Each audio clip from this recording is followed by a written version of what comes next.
하나님의 말씀 룻기 1장 1절부터 5절까지 있는 말씀을 먼저 봉독하겠습니다.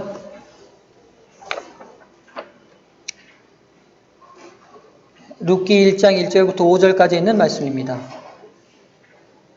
구약성경 400쪽 룻기 1장 1절부터 5절까지 있는 말씀입니다.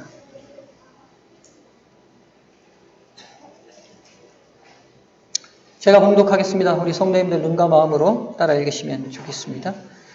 사사들이 치리하던 때에 그 땅에 흉년이 드니라. 유다 베들레헴의 한 사람이 그 아내와 두 아들을 데리고 모압 지방에 가서 우거하였는데 그 사람의 이름은 엘리멜렉이요 그 아내의 이름은 나오미요 그 두 아들의 이름은 말론과 기련이니 유다 베들레헴 에브랏 사람들이더라. 그들이 모압 지방에 들어가서 거기 유하더니 나오미의 남편 엘리멜렉이 죽고 나오미와 그 두 아들이 남았으며 그들은 모압 여자 중에서 아내를 취하였는데 하나의 이름은 오르바요 하나의 이름은 루시더라. 거기 거한 지 10년 즈음에 말론과 기련 두 사람이 다 죽고 그 여인은 두 아들과 남편의 뒤에 남았더라. 아멘. 성도 여러분 안녕하십니까? 예. 귀한 찬양을 하나님께 영광 돌려주셔서 감사합니다. 우리 찬양대의 아름다운 찬양 때문에 우리의 예배가 훨씬 더 하나님 앞에 풍성해지는 것 같습니다. 예, 우리 김미자 집사님 아들 민혁 형제가 제대했죠, 이제? 제대했죠? 네. 건강한 모습으로 안전하게 제대했네요. 잘하셨습니다. 잠깐 일어나시겠어요? 네, 여러분 인사하실 때 민간인으로 복귀한 거 환영의 박수 부탁합니다.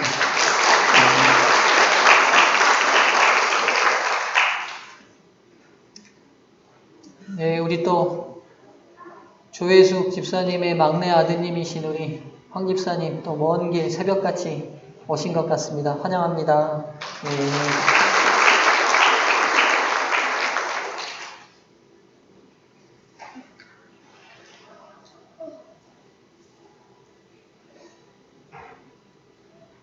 예, 제가 잘 파악이 안 된 새로운 분이 계시는데, 우리 최현정 자매님 옆에 분이 누구신지 모르겠지만, 진심으로 환영합니다. 잘 오셨습니다. 예.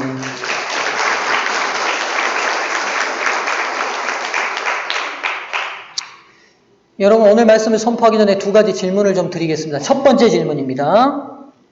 성경 66권 중에 이방인의 이름으로 책의 이름이 붙여진 두 권의 책이 있습니다. 한 권은 이미 답을 가르쳐 드렸습니다. 제가 은혜롭고 자비로우니까요. 제가 한 권은 이미 가르쳐 드렸고요. 한 권만 더 찾으시면 됩니다. 무슨 책과 무슨 책일까요? 먼저 한 권은 뭘까요? 예, 룻기입니다. 예. 룻기는 이방인의 이름이 붙여진 두 권의 유일한 책 중에 한 권이고요. 한 권은요, 누가복음입니다. 누가복음. 헬라 사람이죠. 예, 그리스인의 이름이 붙은 유일한 책이고 룻은 모압의 이방 여인입니다. 두 번째 질문 드립니다. 성경 66권 중에 유일하게 여자 이름으로 붙은 두 권의 책이 있습니다.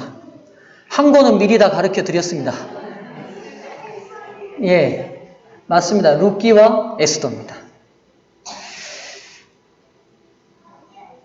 룻기는 이런 의미에서 굉장히 의미가 있는 책입니다. 왜 그러냐면 이스라엘 민족을 선택하셔서 구속사를 이루어 가시는 하나님의 역사에 언제나 이방인들은 이 이스라엘 민족을 괴롭히는 대척점으로 늘 사용돼요.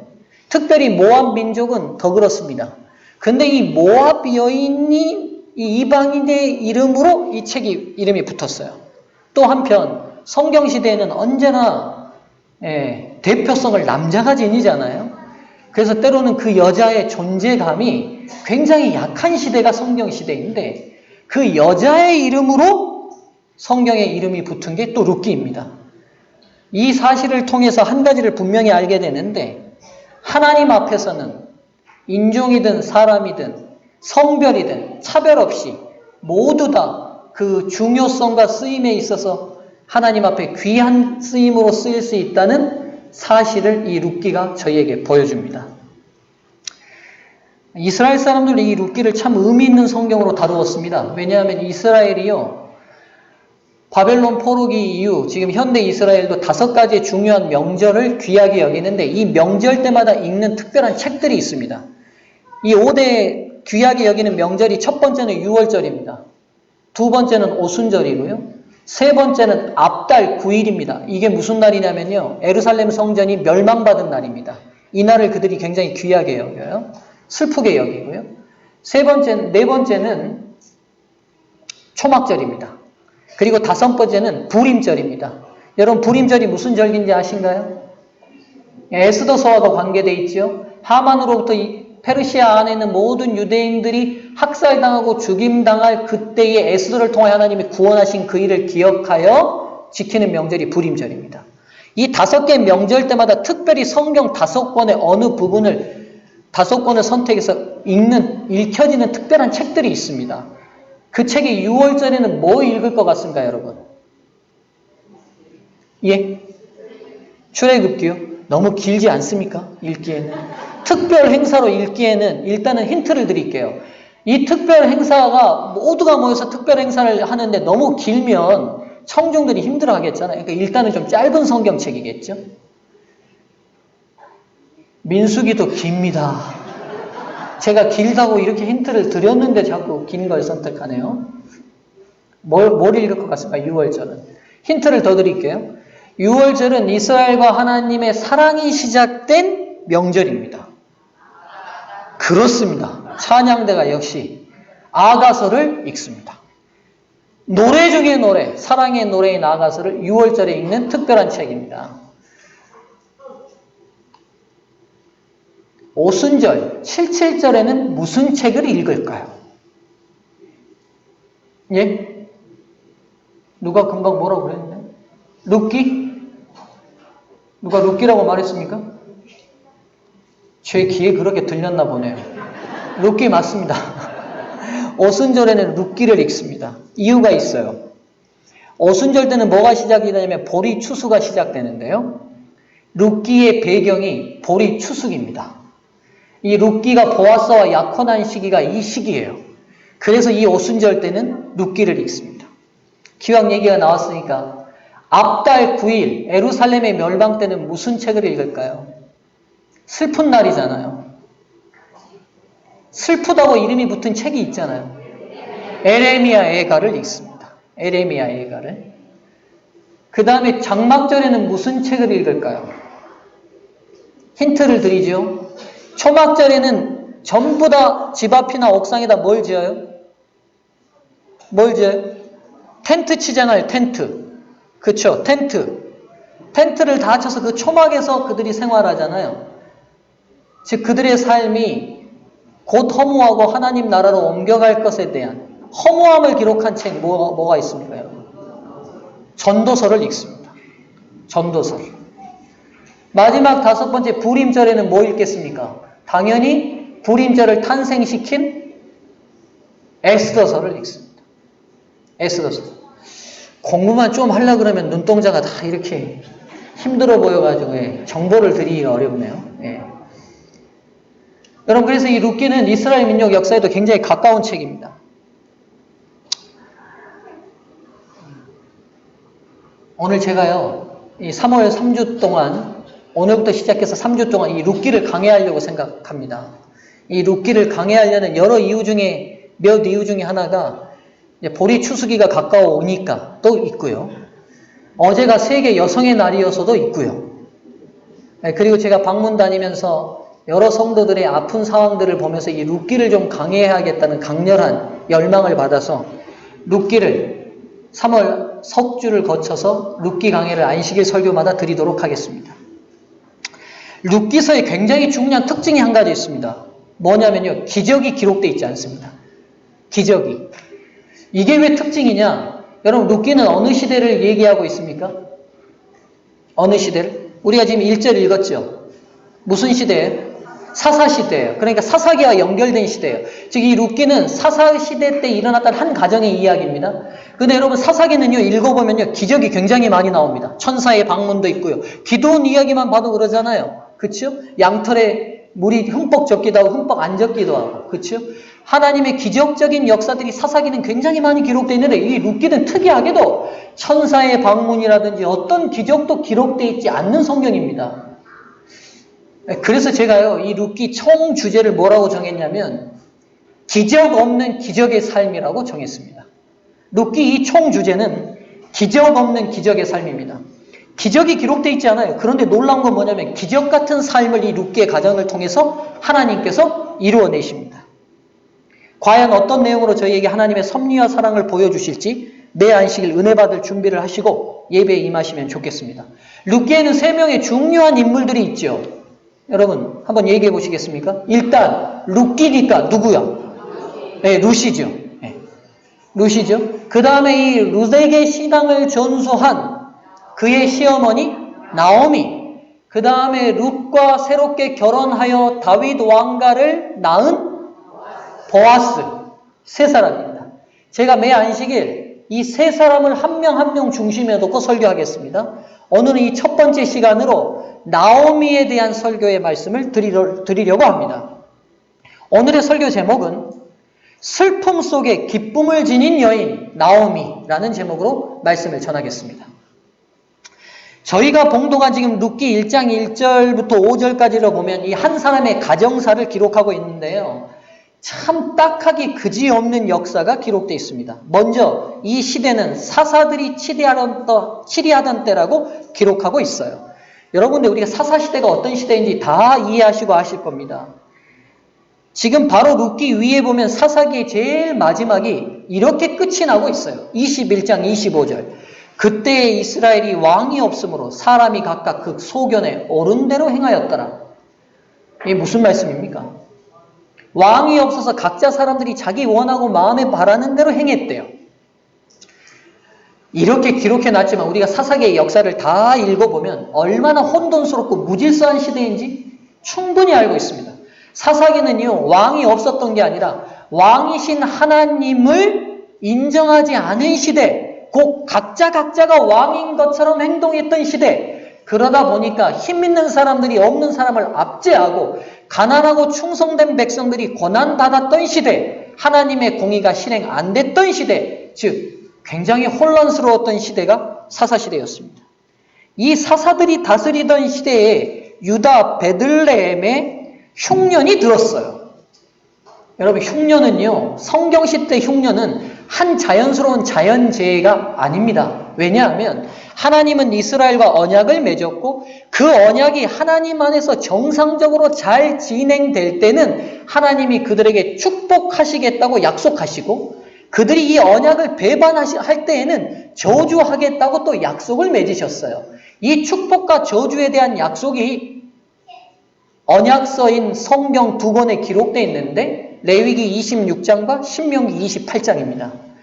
이 레위기 26장과 신명기 28장은요. 제가 다음 주 금요일 시간에 자세히 설교하도록 하겠습니다.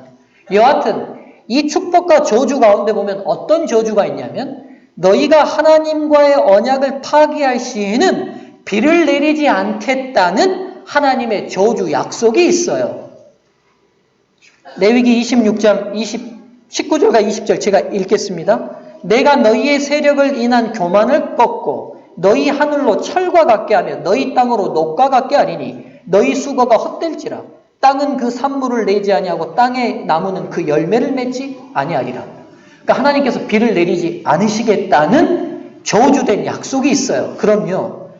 성경시대적 사고로 이 시대를 보면 지금 하나님의 나라인 이스라엘에 흉년이 들었어요. 비가 안 와요. 이건 뭘 의미하냐면 이스라엘 백성들 전체가 지금 하나님의 뭘 파기했다는 거예요? 하나님의 언약을 파기했다는 거예요. 그래서 그 계약의 내용대로 하나님이 지금 이 땅에 흉년을 내리셨어요. 그럼 이스라엘 백성들이 어떻게 해야 되겠습니까?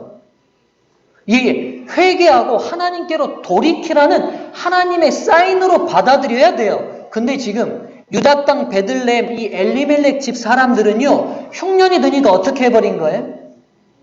흉년이 드니까 흉년이 없는 모압 땅으로 이사 가버린 거예요. 도망가 버린 거예요. 하나님이 흉년을 주신 것 자체가 싫은 거예요. 왜 우리를 이렇게 가난하게 하시냐는 거예요. 그거 싫으니 풍요로운 땅으로 이사 가버리겠다는 거예요. 이사를 가버렸습니다. 그런데요, 그곳에서 그들이 또 한 번 하나님이 정하신 율법에 어긋난 행동을 하게 됩니다. 4절에 보시면 두 아들의 부인을 맞이하는데 누구를 맞이하지요? 예, 모압의 두 여인을 맞이합니다. 여러분, 하나님께서 신명기 7장에서 약속하실 때 뭐라고 약속하셨냐면 너희는 이방인들과 뭐하지 말라? 결혼하지 말라. 통혼하지 말라고 분명하게 말씀하세요. 왜요? 그 당시에는 사람들을 지배하는 모든 생활은 다 종교하고 관계가 돼 있어요. 즉 모든 민족은 그들이 주신으로 섬기는 신이 있습니다. 신이 있어요. 그 신들을 섬기는 생활의 양식과 패턴이 모든 삶을 지배하게 돼 있어요. 즉 누군가 결혼한다는 것은 그냥 그 사람과 사랑해서 사는 걸로 끝나는 게 아니라 그 민족이 주신으로 섬기는 그 신의 영향력 아래 들어가게 되는 상황이 돼요. 모압은요, 그모스라는 신을 주신으로 섬겼어요. 즉 모압의 여인을 맞이했다는 것은 보이지 않게 그모스를 섬기는 우상 숭배가 하나님을 섬기는 엘리멜렉의 가문으로 들어올 수 있는 문을 여는 일입니다. 그런데도 엘리멜렉 가문에서 두 이방의 여인을 그들의 며느리로 맞이합니다. 그래서 잘 살았으면 좋았을 텐데 어떻게 됐습니까? 예, 남편 잃고 두 아들까지 잃어버립니다. 손자가 기록되어 있지 않는 걸 보면 말론과 기련은 결혼한 지 얼마 되지 않아서 죽게 됐다는 걸 알게 됩니다. 여러분, 고대 사회에서 여성의 삶은요, 철저히 남성이라는 울타리를 통해 사회적 보호를 받게 되어 있습니다. 그래서 여러분, 형사 취수법 같은 특별한 제도까지도 있었어요. 그게 뭐예요? 형님이 결혼해서 혹 손이 없이 죽게 되면 그 형수님을 시동생이 결혼하여 후사를 잇게 함으로 인해 또 다른 남자를 주셔서 그 가문을, 그 여인을 보호하도록 하는 제도가 있었어요. 그러니까 이게 뭐냐면 철저하게 고대 사회에서는 여성은 약자였기 때문에 그들이 보호받을 수 있는 유일한 대책이 뭐냐면 남자가 있어야 돼요. 남편이 있든지 누가 있어야 돼요? 아들이 있어야 돼요. 아들이.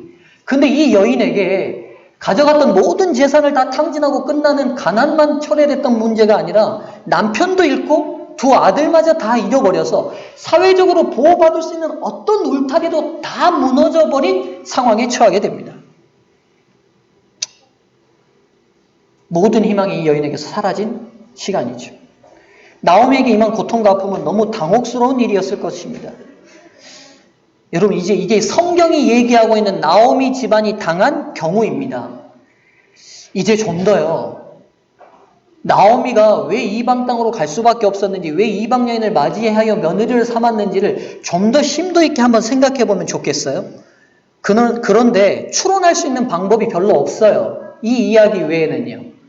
근데 그들의 이름의 뜻을 해석하다 보면 이들의 상황을 좀 더 이해할 수 있는 이해의 지평이 넓어질 것 같습니다. 먼저 나오미의 남편의 이름이 엘리멜렉입니다. 그리고 부인의 이름은 나오미예요. 그리고 두 아들의 이름이 말론과 기럐이에요. 그런데 여러분, 이스라엘의 이름은 그들의 신앙적 고백과 삶이 그대로 포함되어 있거든요. 엘리멜렉이라는 이름의 뜻이 무슨 뜻일 것 같습니다. 엘리멜렉. 이 엘리멜렉과 비슷한 이름이 있어요. 아비멜렉. 이런 이름도 있죠. 아비멜렉. 기드온의 아들이잖아요. 엘리멜렉은 무슨 뜻이냐면요, 굉장히 신앙적인 뜻이에요. 나의 하나님이 왕이시다라는 뜻이에요.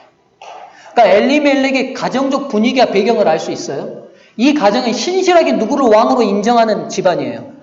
하나님을 왕으로 인정하는 집안이에요. 지금 사사시대가 하나님을 왕으로 인정하지 않는 시대인데 엘리멜렉 가문만큼은, 그리고 엘리멜렉은 어떤 분위기 속에서 컸냐면 하나님은 나의 왕으로 인정하는 굉장히 신앙적이고 건건한 신실한 집안에서 컸다는 걸 알게 됩니다.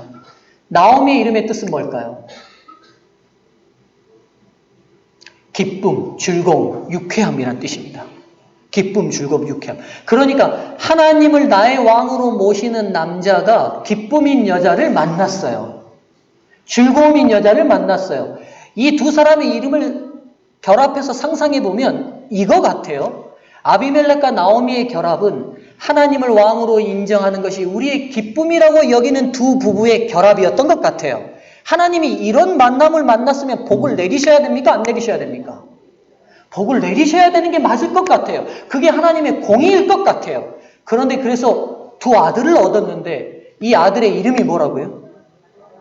말론과 기련인데 무슨 뜻일 것 같습니까? 말론은요, 병약한 이란 뜻이고 기련은 연약한 이란 뜻입니다. 그러니까 이 아이들이 추론해 볼 때 건강하게 태어난 거예요? 약하게 태어난 거예요? 굉장히 약하게 태어난 거예요. 하나님을 나의 왕으로 모시는 신실한 가정, 그것을 기쁨으로 여기는 가문에 두 아이를 아들로 선물로 주셨는데 이 아이들이 태어날 때부터 병약하고 연약한 아이들이에요. 그런데 때마침 그 땅에 뭐가 또 들어버렸어요? 흉년이 들었어요. 나오미의 입장에서 한번 생각해 보죠. 엘리멜렉의 입장에서 한번 생각해 보죠. 하나님을 나의 왕으로 모시고 섬기기로 생각했던 우리 가문에 두 아이를 주셔서 감사하긴 한데 병약하고 약해요. 근데 때마침 이 땅에 흉년까지 들었어요. 이 아이들 살리려니까 어떻게 해야 되겠어요? 흉년인 땅에서 그냥 있어야겠어요? 아니면 이 아이들 살릴 수 있는 환경으로 이사해야겠습니까?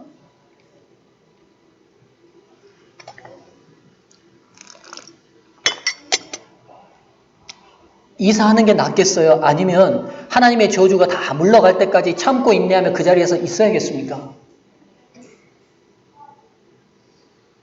대답 안 하시기로 작정하시는데.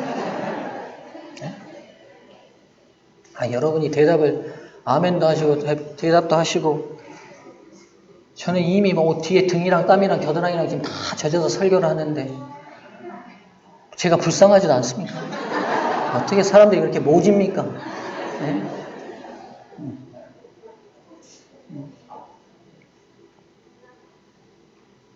여러분 2주 하는 게 낫겠습니까? 그냥 병약한 채로 그냥 그 자리에서 하나님의 저주가 갈 때까지 기다려야겠습니까? 그치요. 뭐라도 자구책을 만들어야 되지 않겠습니까?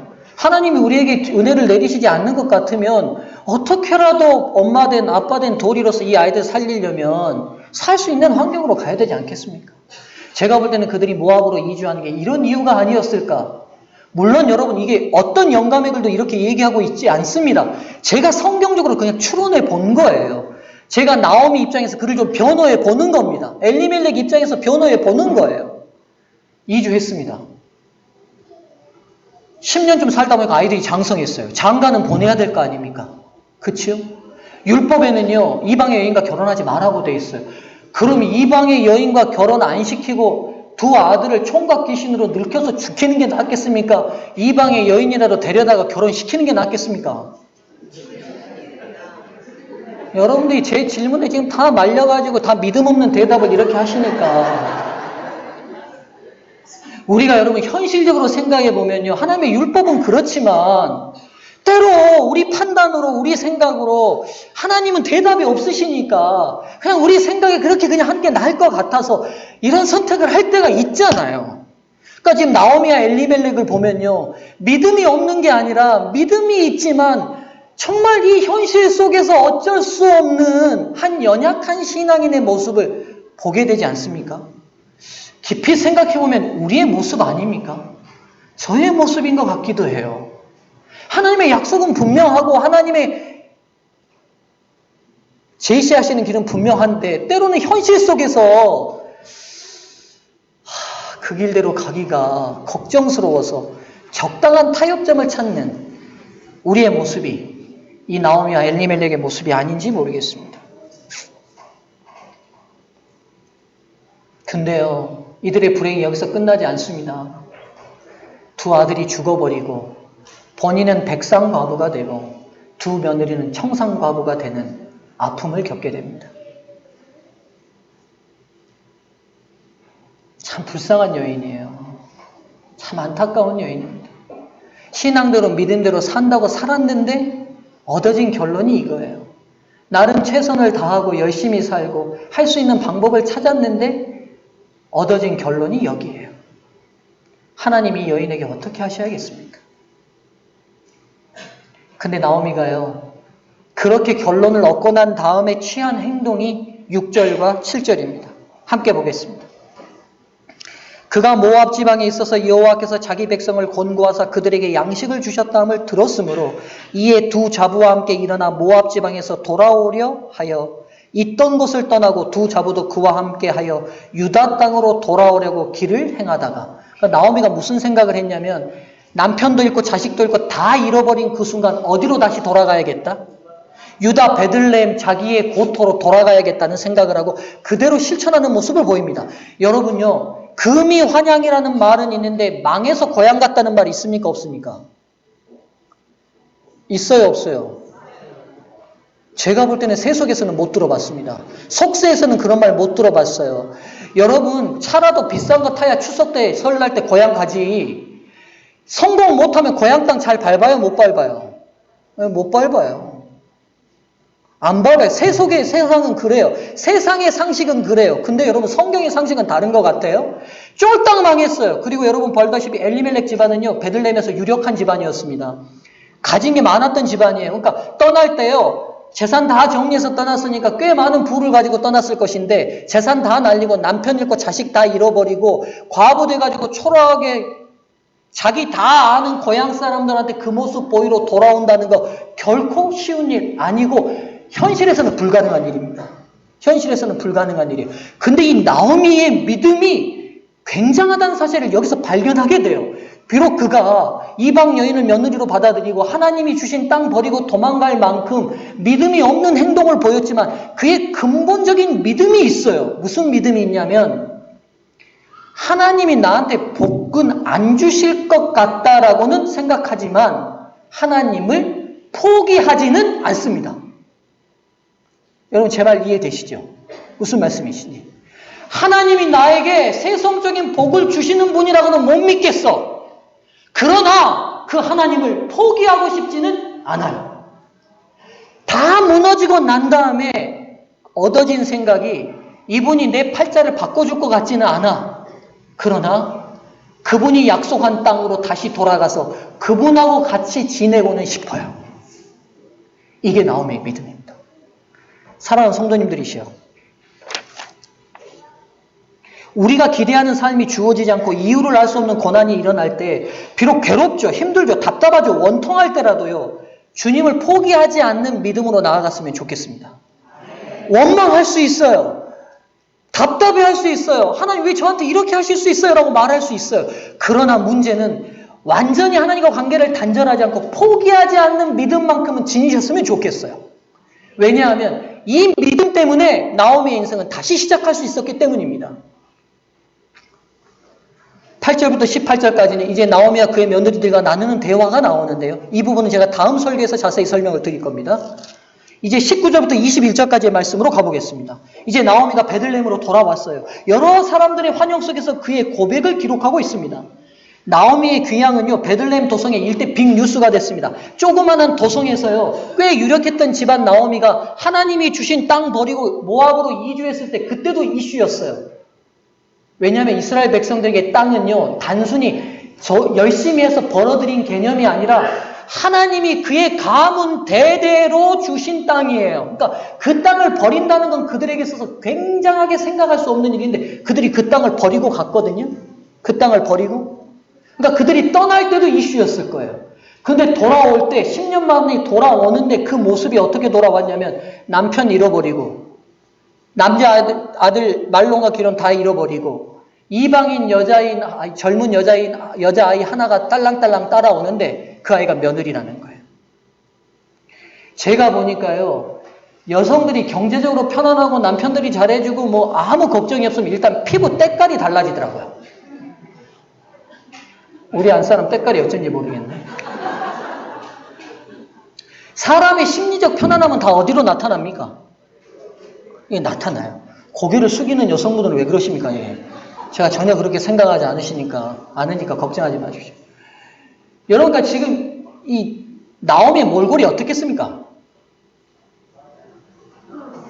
예, 제가 볼 때는 이 몰골에서 그의 인생이 다 찌들어져서 나올 거예요. 나올 거예요. 20절 보시죠. 나오미가 그들에게 이르되 19절부터 이에 그 두 사람이 행하여 베들레헴까지 이르니라. 베들레헴에 이를 때에 온 성읍이 그들을 인하여 떠들며 이르기를 이가 나옴이냐 하는지라. 근데 나옴이 이름이 뜻이 뭐라고 그랬어요? 기쁨, 기쁨. 그러니까 우리나라 말로 말하면 아이고 기쁨이네, 기쁨이네, 기쁨이네 왔네, 이렇게 말한 거예요. 그랬더니만 나오미가 20절 뭐라고 그러냐면 나오미가 그들에게 이르되 나를 뭐라 부르지 말라. 나오미라 칭하지 말고 마라라 칭하라. 무슨 말이에요? 기쁨이네 왔네, 기쁨이네 왔네. 그러니까 내 몰골 보고도 그런 소리가 나와 이 말이죠. 내가 무슨 기쁨이야. 그리고 마라라는 뜻은 괴로움, 슬픔, 쓰다는 뜻이에요. 기쁨이라고 부르지 말고 내 인생 괴롭고 슬프니 슬픔이라고 불러줘. 괴로우니 괴로움이라고 불러줘. 낯쓰니 씀이라고 불러줘. 이렇게 말하는 거예요.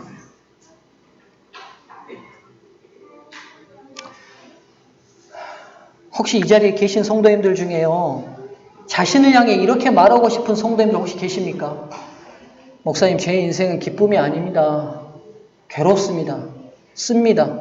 이 터널 좀 빨리 지나갔으면 좋겠습니다. 혹시 성도님들 주변에 이런 인생을 살아오고 계시는 분들이 있지 않으십니까? 성도님들이시여, 한 가지 제가 분명하게 말씀드릴 수 있는 것은 힘내시면 좋겠습니다. 왜냐하면 아직 저와 여러분의 인생은 다 마치지 않았습니다. 하나님의 계획과 섭리는 지금도 진행 중입니다. 진행 중이에요. 진행하고 있어요. 지금 판단 내리기에는 너무 섣부른 판단이 될 가능성이 많습니다. 나오미가요, 자신의 10년의 삶을 이렇게 압축해서 말합니다. 20절 뒷부분입니다. 이는 전능자가 나를 심히 괴롭게 하셨음이니라. 내가 풍족하게 나갔더니 여호와께서 나로 비어 돌아오게 하셨느니라. 여호와께서 나를 징벌하셨고 전능자가 나를 괴롭게 하셨거늘 너희가 어찌 나를 나오미라 칭하느냐 하니라. 무슨 말이에요? 하나님이 나를 괴롭게 하셨는데 내가 무슨 기쁨이야, 나 슬픔이라고 불러, 이 말이죠. 여러분, 지금 이 나오미의 고백이 맞습니까? 틀립니까? 아니면 일부는 맞습니까? 일부는 틀립니까? 모르면 대답 안 하는 게 현명한 겁니다. 모르면 대답 안 하는 게 현명한 거예요. 여러분, 지금 이 나오미의 이 고백이 100% 옳은 고백입니까? 아니면 일부만 옳고 일부는 그런 고백입니까? 모를 때는 다수결로 합시다. 100% 옳다. 예. 꽤 있네요. 내리시고. 일부는 옳고 일부는 그러다. 내리시고. 요즘 바쁘다.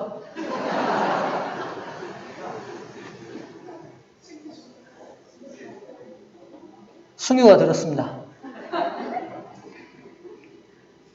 여러분, 이 고백은요, 100% 옳지 않습니다. 왜 100% 옳지 않냐면요, 이유가 있어요. 여기 보면 다시 읽습니다. 이는 전능자가 나를 심히 괴롭게 하셨음이니라. 내가 풍족하게 나갔더니 여호와께서 나로 비어 돌아오게 하셨느니라. 여호와께서 나를 징벌하셨고 전능자가 나를 괴롭게 하셨거든. 여기 징벌하셨다는 단어도 괴롭게 했다는 단어입니다. 그러니까 괴롭다는 단어가 3번 있어요. 하나님이 나를 어떻게 했다는 말이에요? 괴롭혔다는 말이에요. 괴롭게 했다는 말이에요. 이거 맞습니까? 나오미에게 맞는 건 한 가지 있어요. 뭐냐면 하나님을 전능자라고 불러요. 여호와라고 불러요. 즉 그의 인생의 모든 주관은 누가 하신다는 건 믿어요. 하나님이 하신다는 건 믿어요. 근데 문제는 뭐냐면 그건 옳았어요. 전체적인 모든 삶을 철저히 주관하신 분은 하나님이심에 틀림없어요. 그러나 그분이 우리를 괴롭게 하시는 분이신가요? 즉 그 주권에 대한 왜곡된 시각이 있다는 걸 알게 돼요. 여러분, 하나님 우리를 괴롭게 하시는 분입니까? 이걸 어떻게 하면 쉽게 설명드릴까 생각하다가 한 가지 제가 본 힌트가 있습니다. 여러분, 요즘 집집마다 웬만한 집들 가보면 이런 운동기구 하나씩 있더라고요. 이거 뭐예요? 예? 러닝머신. 제가 연극에도 잘했겠죠. 제가 대학 때 연극 동아리였습니다. 예, 여러분, 러닝머신기 집집마다 다니는데 이 러닝머신기가 어떻게 생겼는지 아세요? 러닝머신기를 보면 옛날 러닝머신기는 러닝머신기라고 안 부르고 다 트레드밀이라고 불렀어요. 트레드밀. 이게 어디서 생겼냐면요. 1800년도에 영국 감옥에서 생겼어요. 생긴 이유가 이겁니다. 영국 감옥에서 그 당시 영국은요, 이 법이 이렇게 체계가 잘 안 잡혀 있어가지고 무조건 다 감옥을 많이 보냈나 봐요. 죽을래? 감옥 갈래? 죽는 것보다 감옥 가는 게 낫겠잖아요. 감옥을 많이 갔나 봐요. 근데 경범죄든 중범죄든 다 보내놓으니까 조그만한 데다가 그냥 감옥에 사람들이 많이 와 있다 보니까 서로 신경적으로 많이 부딪히고 폭력 사건이 감옥 안에서 많이 일어나는 거예요. 그러다가 이 감옥 죄수들이요, 고민했어요. 이들을 어떻게 하면 괴롭혀가지고 서로 폭력 사태가 안 일어나게 할까 하다가 1818년에 한 그 고문 기술자가 고문 기계로 만들어낸 게 런닝머신입니다. 고문하려고. 그래가지고 죄수들을 24개의 이렇게 바퀴살을 만들어 놓고 그 바퀴를 계속 밟게 만드는 거예요. 바퀴를. 계속 밟게. 하루에 몇 시간씩? 6시간씩. 6시간씩 밟게 하고 옆 사람들하고 대화도 못하게 칸막이를 다 막았어요. 지금 생각하면요, 6시간씩 그렇게 뛰었으니까 어떻게 됐을게요? 날씬한 문명가 되지 않았겠습니까? 근데 그 당시에 죄수들이요, 제일 무서워하는 게 뭐냐면 이 트레드밀에 올라가는 거예요. 그래서 죄수들이, 감옥 간수들이, 야, 너 그거 올려버린다 그러면 다 말을 듣는 거예요. 그래서 이 트레드밀 때문에 굉장히 영국 감옥이 평안해졌대요. 근데 나중에는 인권 문제로 인해서 이 트레드밀이 없어졌어요. 없어진 그 틈에 운동기구를 개발하던 사람이 이 트레드밀의 원리를 그대로 만들어낸 게 러닝머신 겁니다. 요즘 러닝머신기를 선물하면서 저 사람 고문 좀 시켜야지 이런 분들이 있어요, 없어요? 없어요. 제가 만약 우리 집에 들여놓으면서 우리 안 사람 이걸 좀 해서 고문을 시켜야지, 제가 이런 생각 하겠습니까? 아니죠. 똑같은 트레드밀의 원리와 똑같은 기계지만 이제는 이 기계를 어떻게 사용하냐에 따라서 완전히 달라요. 이제는요, 집집마다 이거 있는 이유가 뭐냐면 비싸기도 비싸잖아요. 내가 오늘 우리 안 사람한테 이거 선물로 선물해주면 얼마나 좋아하겠어요. 속도 모르고 고문기겠네. 자, 그런 의도로 하지 않는다는 거죠.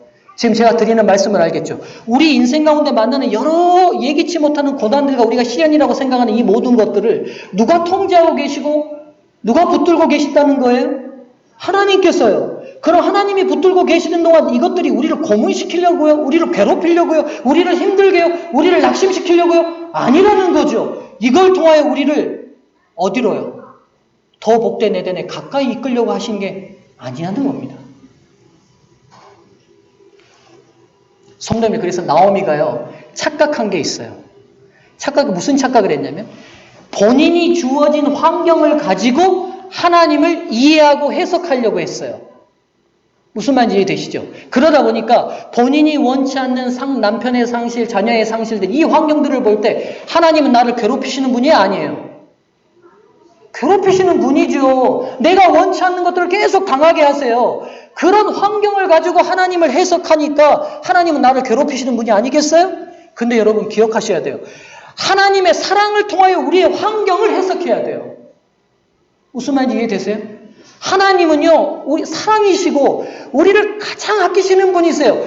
그분을 통해 우리의 환경을 해석하자고요. 그럼 때로 내가 원치 않는 여러 시련과 어려움과 아픔이 있다 할지라도 사랑이신 하나님의 시각과 눈을 통하여 해석하면 그게 고난과 시련으로 끝나버릴 일이 아니라 필경 우리를 더 나은 길로 인도하시기 위한 하나님의 도구로 쓰일 거라는 거죠.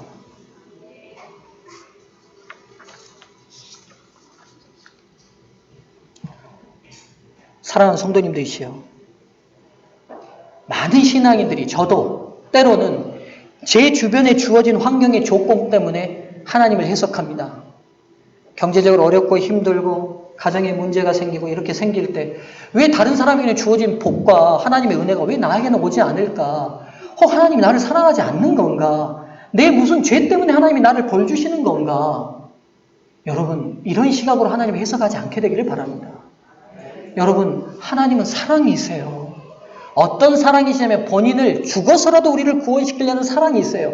그분이 때로 우리에게 고난과 시련을 허락하셨다면 그것들이 필경 우리에게 더 유익한 유익을 얻어줄 기회가 되기 때문에 허락하신 거예요. 그래서 모든 성숙된 그리스도인들은 범사에 감사할 수 있는 겁니다.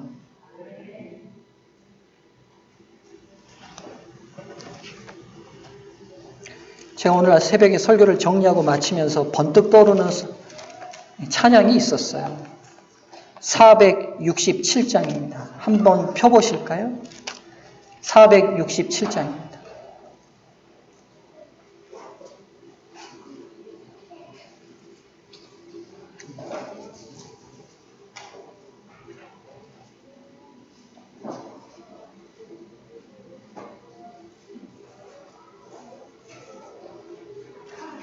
(460장) 2절입니다. 큰 물결 일어서 나 쉬지 못하나 이 거센 풍랑 까닭에 더 빨리 갑니다. 다시 한번 읽어볼게요. 큰 물결 일어서 나 쉬지 못하나 이 거센 풍랑 까닭에 더 빨리 갑니다. 여러분, 오늘 이 안식일 예배를 정리하고 제 설교를 정리하면서 오늘 저와 여러분들이 하나님께 이 신앙의 고백을 올려드리면 좋겠어요. 하나님, 그동안 제 삶에 일어나는 여러 가지 이유를 알 수 없는 여러 고뇌들과 어려움들과 아픔들을 하나님이 혹 나를 사랑하지 않았었는지, 내 죄 때문에 주신 형벌 정도로 제가 이해하고 생각했다면 이 생각 내려놓고 이제는 하나님의 사랑의 눈으로 제 삶의 환경들을 보겠으니 그 모든 것들이 필경은 하나님의 사랑 속에서 주어지고 통제되는 은혜로 제가 감사할 수 있게 도와달라고 우리의 시각이 바뀌기를 주님의 이름으로 축원합니다. 큰 물결 일어서 나 쉬지 못하나 이 거센 풍랑 까닭에 더 빨리 갑니다. 말씀을 마치겠습니다.